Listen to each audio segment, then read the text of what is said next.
अश्वत्थामा। कौन है अश्वत्थामा? अश्वत्थामा पांडवों और कौरवों के गुरु द्रोणाचार्य का पुत्र था। वह जन्म से ही अपने पिता की तरह पराक्रमी और धनुर्विद्या में माहिर था। महाभारत युद्ध से पूर्व गुरु द्रोणाचार्य अनेक स्थानों में भ्रमण करते हुए हिमालय ऋषिकेश पहुंचे। वहां तमसा नदी के तट पर एक दिव्य गुफा में तपेश्वर नामक स्वयंभू शिवलिंग है। यहाँ गुरु द्रोणाचार्य और उनकी पत्नी माता कृपी ने शिव की तपस्या की। इनकी तपस्या से प्रसन्न होकर भगवान शिव ने इन्हें पुत्र प्राप्ति का वरदान दिया। कुछ समय पश्चात माता कृपी ने एक सुंदर तेजस्वी बालक को जन्म दिया। जन्म ग्रहण करते ही इनके कंठ से हिनहिनाने की सी ध्वनि हुई, जिससे इनका नाम अश्वत्थामा पड़ा। जन्म से ही अश्वत्थामा के मस्तक में एक अमूल्य मणि विद्यमान थी, जो कि उसे दैत्य, दानव, शस्त्र, व्याधि, देवता, नाग आदि से निर्भय रखती थी। वह मणि अश्वत्थामा को बुढ़ापे, भूख, प्यास और थकान से भी बचाती थी। भगवान शिव से प्राप्त उस शक्तिशाली दिव्य मणि ने अश्वत्थामा को लगभग अजेय और अमर बना दिया था। वीडियो पसंद आए तो कृपया मेरे चैनल को सब्सक्राइब जरूर करना। महाभारत युद्ध के समय गुरु द्रोणाचार्य जी ने हस्तिनापुर मेरठ राज्य के प्रति निष्ठा होने के कारण कौरवों का साथ देना उचित समझा। अश्वत्थामा भी अपने पिता की तरह शास्त्र व शस्त्र विद्या में निपुण थे। महाभारत के युद्ध में उन्होंने सक्रिय भाग लिया था। महाभारत युद्ध में ये कौरव पक्ष के एक सेनापति थे। उन्होंने घटोत्कच पुत्र अंजनपर्वा का वध किया। उसके अतिरिक्त द्रुपद कुमार, शत्रुंजय, बलानी, जयानी, जयाश्व तथा राजा श्रुताहु का भी वध किया। उन्होंने कुतिभोज के 10 पुत्रों का वध किया। पिता पुत्र की जोड़ी ने महाभारत युद्ध में पांडव सेना को तितर बितर कर दिया। पांडवों की सेना की पराजय देखकर श्री कृष्ण ने युधिष्ठिर को कूटनीति अपनाने का विमर्श दिया। इस योजना के अंतर्गत यह सूचना प्रसारित कर दी गई कि अश्वत्थामा का वध हो गया है। जब गुरु द्रोणाचार्य ने धर्मराज युधिष्ठिर से अश्वत्थामा की सत्यता याद करनी चाहिए तो उन्होंने उत्तर दिया, अश्वत्थामा वध कर दिया गया परंतु उन्होंने बड़े धीमे स्वर में परंतु गज कहा और मिथ्या वचन से भी बच गए। इस घटना से पूर्व पांडवों और उनके पक्ष के लोगों की श्री कृष्ण के साथ विस्तृत मंथना हुई कि ये सत्य होगा कि नहीं, परंतु गज को इतने स्वर में बोला जाए। श्री कृष्ण ने उसी समय शंखनाद किया, जिसके शोर से गुरु द्रोणाचार्य अंतिम शब्द सुन ही नहीं पाए। अपने प्रिय पुत्र की मृत्यु का समाचार सुनकर अपने शस्त्र त्याग दिए और युद्ध भूमि में नेत्र बंद कर शोक संतप्त अवस्था में विराजित हो गए। गुरु द्रोणाचार्य जी को नीच शस्त्र देखकर द्रौपदी के भ्राता दुष्टद्युम्न ने खड्ग तलवार से उनका मस्तक शीश विच्छेद कर डाला। गुरु द्रोणाचार्य की निर्मम वध के पश्चात पांडवों की विजय होने लगी। इस प्रकार महाभारत युद्ध में अर्जुन के तुनीरों, तीरों एवं भीमसेन की गदा से कौरवों का नाश हो गया। दुष्ट और अभिमानी दुर्योधन की जंघा भी भीमसेन ने मल्लयुद्ध में खंडित कर दी। अपने राजा दुर्योधन की ऐसी अवस्था देखकर और अपने पिता द्रोणाचार्य की मृत्यु का स्मरण कर अश्वत्थामा अधीर हो गया।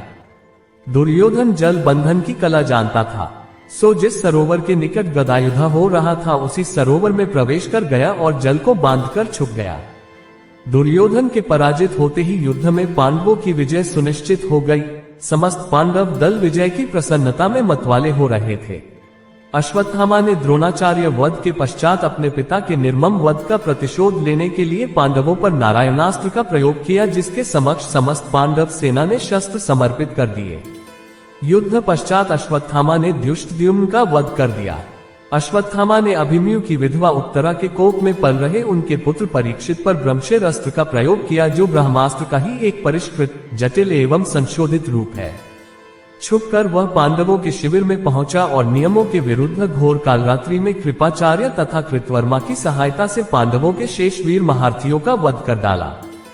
केवल यही नहीं, उसने पांडवों और द्रौपदी के सभी 5 पुत्रों का भी वध कर दिया।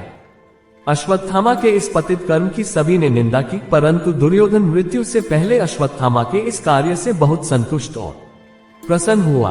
पांडव शिविर के बाहर अश्वत्थामा को भगवान शिव के एक उग्र और डरावने रुद्र रूप का भी सामना करना पड़ा था, लेकिन उन्होंने निडर होकर अपनी भक्ति से भगवान शिव को प्रसन्न किया।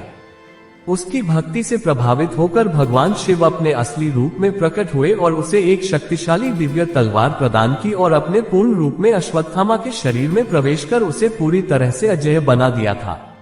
दूसरी ओर श्री कृष्ण ने अपनी योग शक्ति से पहले ही भांप लिया था कि उस रात पांडव शिविर में क्या अराजकता होने वाली थी, इसलिए पांडवों और सात्यकी को अश्वत्थामा के विनाशकारी क्रोध से बचाने के लिए श्री कृष्ण उन्हें पहले ही शिविर से दूर ले गए थे। वीडियो पसंद आए तो कृपया मेरे चैनल को सब्सक्राइब जरूर करना। पुत्रों के वध से शोकग्रस्त द्रौपदी विलाप करने लगी। द्रौपदी के विलाप को सुनकर अर्जुन अश्वत्थामा को विच्छेदित कर डालने को प्रतिज्ञाबद्ध हुआ और श्री कृष्ण को सारथी बनाकर गांडीव धनुष लेकर अर्जुन ने अश्वत्थामा का पीछा किया। अश्वत्थामा को कहीं भी सुरक्षा नहीं मिली तो उसने अर्जुन को लक्षित कर शक्तिशाली ब्रह्मशिर अस्त्र का प्रयोग कर दिया। अश्वत्थामा ब्रह्मशिर चालन से तो अभिज्ञ था, परंतु निष्क्रमण लौटा लानत से अनभिज्ञ था। उस अति प्रचंड तेजों में अग्नि को अपनी ओर आता देख अर्जुन ने श्री कृष्ण से विनती की, हे जनार्दन, आप ही इस त्रिगुणमय सृष्टि का सृजन करने वाले परमेश्वर हैं। सृष्टि के आदि और अंत में आप ही शेष रहते हैं। आप ही अपने भक्तजनों की रक्षा के लिए अवतार ग्रहण करते हैं। आप ही ब्रह्मा स्वरूप हो रचना करते हैं, आप ही विष्णु स्वरूप हो पालन करते हैं और आप ही रुद्र स्वरूप हो संहार करते हैं। आप ही बताइए कि यह प्रचंड अग्नि मेरी ओर किस ओर से आ रही है और इससे मेरी रक्षा कैसे होगी। श्री कृष्ण बोले, हे अर्जुन, तुम्हारे प्राण घोर संकट में है। इससे रक्षा के लिए तुम्हें भी अपने ब्रह्मशिर अस्त्र का प्रयोग करना होगा, क्योंकि अन्य किसी भी अस्त्र से इसका निवारण नहीं हो सकता। श्री कृष्ण की इस मंत्रणा को सुनकर महारथी अर्जुन ने भी तत्काल आचमन करके अपना ब्रह्मशिर अस्त्र लक्षित कर दिया। दोनों प्रलयनकारी एवं विनाशकारी ब्रह्मशिर अस्त्र परस्पर भिड़ गए और प्रचंड अग्नि उत्पन्न होकर तीनों लोकों को तप्त करने लगी। उनकी लपटों से समस्त प्रजा दग्ध होने लगी। इस महाविनाश को देख वेदव्यास और नारद उनके सामने प्रकट हुए और उनसे अपने विनाशकारी अस्त्र वापस लेने को कहा। ये सुनकर अर्जुन ने अपना अस्त्र वापस लौटा कर शांत कर दिया, लेकिन अश्वत्थामा ऐसा करने में असमर्थ था, इसलिए गुस्से में उसने अपने उस अस्त्र की दिशा उत्तरा के गर्भ की ओर बदल दी। ये कृत्य देखकर पांडवों को अत्यंत क्रोध आया और उन्होंने क्रोध में झपट कर अश्वत्थामा को पकड़कर बांध दिया। श्री कृष्ण बोले, हे अर्जुन, धर्मात्मा, निद्रामग्न, असावधान, मतवाले, पागल, अज्ञानी, रथहीन, स्त्री तथा बालक का वध धर्मानुसार वर्जित है। इसने धर्म विरुद्ध आचरण किया है, जीवित रहेगा तो पुनः पाप करेगा। अतः तत्काल इसका वध करके इसका विच्छेदित मस्तक द्रौपदी के समक्ष प्रस्तुत कर अपनी प्रतिज्ञा पूर्ण करो। वास्तव में श्री कृष्ण ये देखना चाहते थे कि उनकी बातें सुनकर अर्जुन आगे क्या कदम उठाता है। वीडियो पसंद आए तो कृपया मेरे चैनल को सब्सक्राइब जरूर करना।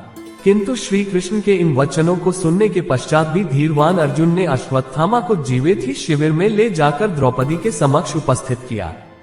पशु की तरह बंधे हुए गुरुपुत्र को देखकर ममतामयी द्रौपदी का कोमल हृदय पिघल गया। उसने गुरुपुत्र को प्रणाम कर उसे बंधन मुक्त करने के लिए अर्जुन से कहा, हे आर्यपुत्र, ये गुरुपुत्र तथा ब्राह्मण है। ब्राह्मण सदा ही पूजनीय होता है और उसका वध पाप है। इनके पिता से ही आपने इन अपूर्व शस्त्रास्त्रों का ज्ञानार्जन किया है। पुत्र के रूप में आचार्य द्रोण ही आपके सम्मुख बंदी रूप में खड़े हैं। इनके वध से इनकी माता कृपि मेरी तरह ही कातर होकर पुत्र शोक में विलाप करेगी। पुत्र से विशेष मोह होने के कारण ही वह द्रोणाचार्य के साथ सती नहीं हुई। कृपि की आत्मा निरंतर मुझे कोसेगी।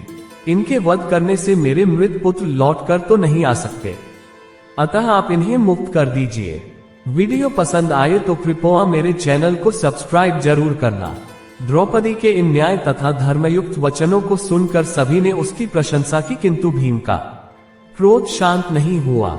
इस पर श्री कृष्ण ने कहा, हे अर्जुन, शास्त्रों के अनुसार पतित ब्राह्मण का वध भी पाप है और आत्ताई को दंड न देना भी पाप है। अतः तुम वही करो जो उचित है। उनकी बात को समझकर अर्जुन ने अपने खड्ग से अश्वत्थामा के केश विच्छेदित कर डाले और उसके मस्तक से वह शक्तिशाली दिव्य मणि का भी विच्छेदन कर डाला। मणि विच्छेदन से वह श्रीहीन हो गया। श्रीहीन तो वह उसी क्षण हो गया था जब उसने एक निर्दोष स्त्री और उसके अजन्मे शिशु को मारने की कोशिश की थी, किंतु केश मुंड जाने और मणि विच्छेदन से वह और भी श्रीहीन हो गया और उसका मस्तक झुक गया। अर्जुन ने उसे उसी अपमानित अवस्था में शिविर से निष्कासित कर दिया। श्री कृष्ण ने अश्वत्थामा के पतित कर्मों के कारण ही अश्वत्थामा को 3000 वर्षों तक ये शाप दिया था कि जिस प्रकार तूने पतित कर्म कर द्रौपदी की ममता को सदा के लिए शोक संतप दिया है, उसी तरह तू भी अपने इस अमूल्य मणि के विच्छेदित किए जाने से हुए घाव के साथ जीवित रहेगा। तू मृत्यु मांगोगा किंतु तेरी मृत्यु नहीं होगी। तू शारीरिक और मानसिक आघातों की पीड़ा भोगता हुआ उस दुख को अनुभव कर सकेगा जो तूने दूसरों को दिए हैं और कभी शांति को प्राप्त नहीं होगा। इसके पश्चात ही अश्वत्थामा को कोढ़ रोग हो गया था। पवित्र स्कंद पुराण के अनुसार बाद में ऋषि वेद व्यास की सलाह पर अश्वत्थामा ने कई वर्षों तक भगवान शिव की कठोर तपस्या की और उनकी भक्ति से प्रभावित होकर अंततः भगवान शिव ने अश्वत्थामा को श्री कृष्ण के श्राप से मुक्त कर दिया। और यह भी कहा जाता है कि यही वह क्षण था जब अश्वत्थामा भगवान शिव के आशीर्वाद से अमर हो गए थे। आज के वीडियो में इतना ही। कल 7:30 बजे एक नए प्रस्तुति लेके आपके सामने फिर उपस्थित होंगे। वीडियो पसंद आए तो कृपया मेरे चैनल को सब्सक्राइब जरूर करना। हो सके तो वीडियो को ज्यादा से ज्यादा लाइक और शेयर करें। धन्यवाद।